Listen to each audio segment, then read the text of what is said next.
everyone. I'm Abigail. This is James, and welcome to another Two Kids interview. We are joined today by award-winning author Natasha Deen. Miss Deen has written a number of book series, including The Girl Survive, Spooky Sleuths, True Grime, The Retribution series, the Guardian trilogy, the Lark and Connor Boss series. Miss Deen has also written the books At Doc's End, The Signs and Wonders of Tuna Rashad. She has written a part of a few anthologies, including You Two, the anthology that comes out in 2024. And The Anti-Racist Kitchen that comes out tomorrow. Thank you so much for being with us today. Thank you so much for having me. I'm really excited to be here. Since it comes out tomorrow, let's start by talking about the anthology. We reviewed it on our sister channel, Two Kid Reviews, and really enjoyed cooking together, including your family's cake recipe, and talking about anti-racism. Why did you decide to be a part of the Anti-Racist Kitchen? Oh, that's a really good question. When Nadia approached me, she said that what she wanted to do was gather a group of authors together who would talk about our experiences from when we were kids and how we dealt with it, and how food and culture sort of played a role. And for me, when she was talking about it, that story that I have for the anthology about me and my bully, it was just so perfectly suited for the cookbook, because it was everything. It was a racist experience. It was redemption, forgiveness, reconciliation, and it all centered around the gathering of people to have this discussion over cake, which I'm always for discussions over cake. So. Last week, we interviewed Marty Chan, who, like you, is awesome and another author in the Anti-Racist Kitchen, and also Canadian. Do you know him and the other writers in the anthology? I do know Marty. Marty lives in the same city as me, and we cross paths every once in a while. And actually, we're going to be together next week. We're doing a panel alongside Kate Borman, Tola Moelim, Allison Hughes, and Lorna Schultz-Nicholson. And we're doing a panel for the Edmonton Public Library on writing for kids and teens. So yes, I know Marty. I know Nadia. There's a few other authors in there that I know, and then some I just know from the stories, which were beautiful. There's more representation in books now than there ever has been before. You and your books are a part of that trend. Is that something that is important to you? Yeah, absolutely. When I was growing back up, back in the old days, before electricity and running water, but when I was growing up, there was no books where I ever saw myself represented unless it was like a slave story. And even then, I was never represented because it always centered around a white main character who was saving the kid of color. And my family, like, we come from indentured servants, we come from slavery, and that was not our story, that was not our experience. So it was really frustrating because, I mean, you want to go out into the world and see yourself and see representations of yourself. And also, you want to see other people represented, right? Like, I don't ever just want to hear stories about kids like me and experiences like me. I want to hear about the whole entire world, because that's what makes the world amazing, is that there's so many different identities and experiences. And when we all sort of like come together, it's this like beautiful, colorful, amazing thing. And so, yeah, I'm very, very proud to be part of the diversity in books. I'm so pleased that publishing is catching up and really starting to embrace different stories that are all about different kinds of experiences and identities. So yeah, I'm really glad to be an author in this time and place, for sure. We've interviewed a number of authors who have had books banned in certain places in the United States. That means in those places, kids don't have the same access to books that we have and may not be able to see themselves represented in books. Can you give us your feelings on this current trend? I think it's interesting, if I may say it. I think it is interesting that the curriculum, we're seeing this sort of trend with less and less emphasis on creative writing and having people use their imagination to tell stories. And yet, when it comes to book banning, it's the creative stories that are always the first ones to go. And I think it's kind of a thing, right? I think it shows the power of books and how much movement and change can be like how can I say this? It's really amazing to me to see that when it comes to stories, that progress can be made, changes can be made, the world can change based on people's willingness to put these stories out into the world. And the thing that sort of like cracks me up when I think about the book banning is like, yes, you can ban the books, but you cannot ban those people, you cannot ban those identities. And so those stories will still get told. They're just going to get told in different ways. But having said that, like it's really frustrating and it's absolutely heartbreaking to see like for every sort of step forward we get, it feels like there's two steps backward, or for every piece of progress that a marginalized community gets, it feels like there's this wave that comes up against them. And that to me is just kind of it is just so frustrating and it's so sad. And I don't want to see that. I want to see a world where we are allowed to be who we are and love who we love and worship how we worship and just be ourselves without someone telling us that that is not good enough. And if only we were like this other thing, somehow we would fit in and somehow we would be worthy of being human, when by virtue of being born, we are already worthy, and we already have value and we are already precious. We definitely agree. Can you tell in some ways your own childhood influences your writing? Oh, yeah. Well, for sure. Like, I mean, I feel really lucky because I'm a kid of two nations. So I was born in Canada, but when I was 3 weeks old, we moved back home to Guyana, South America. And I grew up there for 5 years. So I got like that was my primary experience. So when we came back to Canada, even though I'm a citizen, it was like an immigrant experience because this is not the country I knew. This was not the country I grew up in. But the cool thing is, I got storytelling from the Guyanese culture and then storytelling from Canadian culture. And so the very like awesome thing for me is that Guyanese culture is very oral. So you sit with your elders, you listen to their stories, and you learn how to tell stories by sitting with them because you're telling the story and you can gauge that immediate reaction of, okay, is this working? Does this make people laugh? You know, am I holding their attention? And then you go into Canada that has oral stories, yes, but a lot of it is written stories, and visual stories, right, with film and television.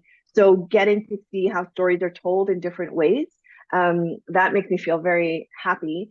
And like in our family, humor is like the thing, right? So you had to be able to make the elders laugh. Like that's when you knew you had done a good job telling the story.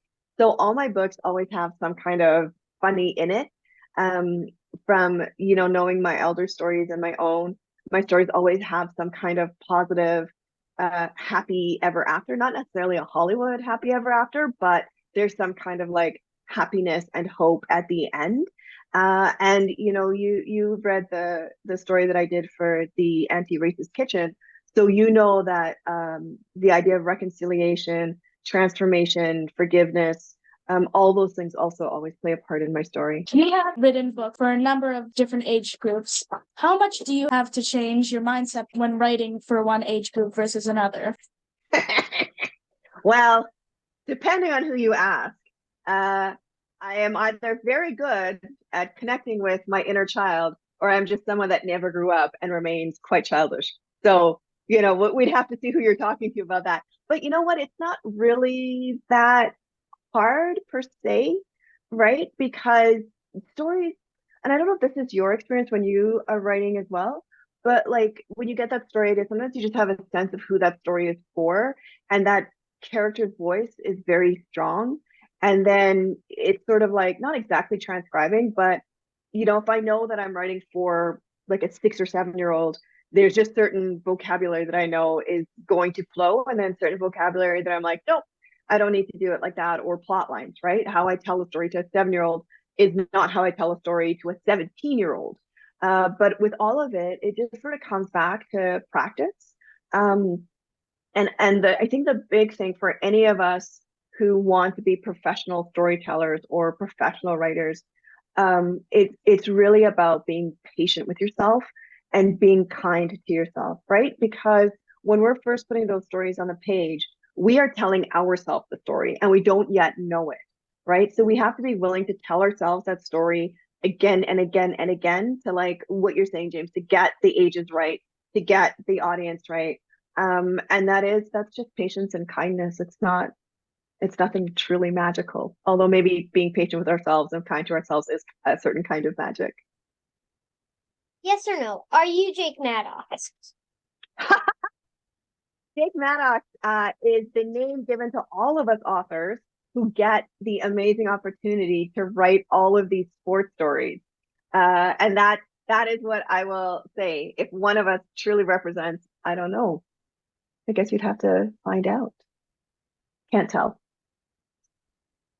What is your process when putting a book together? Do you decide the end before the middle? Or do you put it together in order? Oh, so when the story ideas come to me, I'll get like a flash of how it starts and a flash of like a couple things that happen in the middle, and then a flash of how I want it to end. And then I'm a page one to a page the end writer. But going back to what we said about being patient and being okay to write the same story over again, it's kind of interesting to see sometimes that as the drafts progress, what I thought was the ending was actually in the middle, and then what I thought was the beginning is actually the end. But yeah, beginning to end, mostly. What writer has had the most influence on you? Oh, I don't think there's any one writer. For me, like I really love reading stories for all different kinds of ages in all different kinds of genres, and authors that I really like who like I really love their story or I love their style of storytelling. I love it because then after I'm done reading their books, I can go back with like their book on like one side of the desk and I'll have like a notepad on the other. And then what I do is I start from the beginning and I look at like how did they introduce the character? How do I know what the problem is? How are they using different kinds of description? What are some sentences I really like? And then I write that all out. So then like this book kind of becomes like a textbook, right? So then I can learn how they write when I start like reverse engineering what they did. But then authors whose books I put down, I also really, really appreciate because it's the same thing. I'm looking in the book and I'm thinking, okay, like, why did I not like this book? Why am I putting it down? Is it just a matter that their writing style just doesn't connect with me, which is like perfectly okay because we're not supposed to love every single book out there because everybody's voice is different? Or is it something that they're doing where I feel like they're not respecting me as a reader? And then I make a note of that to make sure I'm not doing that to my readers. So everyone equally, I think, has really helped shape me as a writer and continues to, because I don't think I'm done learning yet. Like I think there's still a lot for me to learn in terms of being like a really, really good writer. What advice do you have for young people who want to write? Just write, really. I think we live in a world that tells us that if we're good at writing, it should be easy. And if we're good at writing, it should be smooth and we should be able to sit down and do it from start to finish and it'll be fine. And the truth of being a writer is that that is not the case at all. You know, most writers I know, the professional ones, the ones who have been multi-published and they've won awards and their books have been optioned into film, like they struggle, right? Because the more you write, the more you realize what a very, very cool thing it is that we are doing. We're putting something on the page. And when someone picks it up, all of a sudden, everything that was like in our brain is now in somebody else's brain. And when we look at the science behind like what stories are and how they can influence us, right? Like we know from science that, you know, books can teach empathy, they can teach inclusion, books can help reduce our stress, books can help boost our immune system. Like it's no wonder that books are the first things that people ban because books are extremely powerful. But yeah, now I'm like off into the science. Ask me the question again. Oh, the writers, the young writers. So yeah. To be patient with yourself and to take it like little bits of a time. You know, you don't have to sit down and write like all day, every day. I write for 15, like 5 minutes, then I take a break, then I come back for another 15 minutes, then I take a break. And then at the end of the day, like I always try to find a reason to be proud of myself. And for writers, I think that's really important, right? That at the end of the day, we go, oh man, that was really hard. I spent like 2 hours doing this and I only have half of a page. But I am so proud of myself that even though I was feeling really frustrated, even though I felt like this wasn't going where I wanted to go, I sat down and I did it anyway, right? Or sometimes we go, oh yeah, I'm really proud of myself because man, I just like it all came together and I finished it. And so I think it's really important for us to always find reasons to be proud of ourselves and then reasons to celebrate and give ourselves like rewards. Because for any of us as writers who want to do this professionally, it can take a really long time, right? It can take years before someone accepts you for representation or they accept you for publication. And so if you never reward yourself until you get to that end point, that can be a really long wait, right? So how about if when you finish those 5 pages, you reward yourself with like, for me, sometimes it's like, I'm gonna have a bowl of popcorn or I'm gonna like take the next day off and do nothing but like sit in my PJs and watch British mysteries, or I'm gonna sleep in, or like, you know what I mean? Just fun things we get to do to just be like, look at me, I did this great thing and I'm celebrating myself. So those are my tips. Those are my tips. We know about your upcoming anthologies.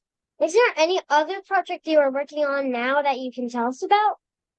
Yeah, absolutely. Right now I'm working on Lark number 8 and I'm trying to sort the outline and the plots and the mystery and how it gets solved. It's always easy to come up with like, oh, here's the problem. It's a little bit more tricky to figure out how she's going to solve it without giving it away to the readers. So that's priority number 1 for me right now. Finally, it's time for Turbo 10. 10 rapid fire questions. Are you ready? I think so. Okay, number 1. What is your favorite phrase? I don't know that I have one. What's your favorite? Let's go. That's excellent. That's excellent. I like that. I think I'm going to borrow that. Let's go. That's my favorite. Number 2, what is one subject you'd love to learn more about? I say all of them. Like, I want to learn about the ancient civilizations. I want to learn more about like the like space and planets, and I want to like learn more about animals and how animals communicate and what their cultures look like. And like, they're always talking about how you like train your dog or train your cat, but I'd really like to learn how to speak dog or speak cat. I feel like that would be super awesome. I would like to learn more about chocolate so that I could be like a professional chocolate taster. I feel like that would be a really good second job to have. So there's lots of stuff. Number 3. What is your go-to snack food? Whoa, apples. I really like green apples, but also chocolates and Doritos. Number 4, what was your favorite book growing up? Oh, The Little Engine That Could by Waddy Piper. That is my all-time most favorite book in the whole world. Number 5. If you could teleport somewhere right now, where would you go? Anywhere where there are a ton of dogs, cats, rabbits, anywhere where I would get mauled with some kind of like puppy kitty love. I would just like lay there and be like, yes, let me pet you all. Number 6, if you could have one superpower, what would it be? Oh, I would love the power to read minds. Although with being a writer, you get to study people and watch them. So I feel like I'm kind of learning that superpower. Number 7. What was your favorite cartoon as a kid? Ooh, Looney Tunes. I've learned every classical piece of music from Looney Tunes, but then also in the 90s, Animaniac and the 90s Batman. Oh, yes, with Kevin Conroy as the voice. Amazing, amazing. Number 8, what is your favorite rainy day activity? Staying in my PJs and watching British mysteries alongside my husband and our pets. Number 9. If you could have any 3 dinner guests, who would they be? Oh, see, I feel really lucky because all the people I would ever want to talk to, I already talked to.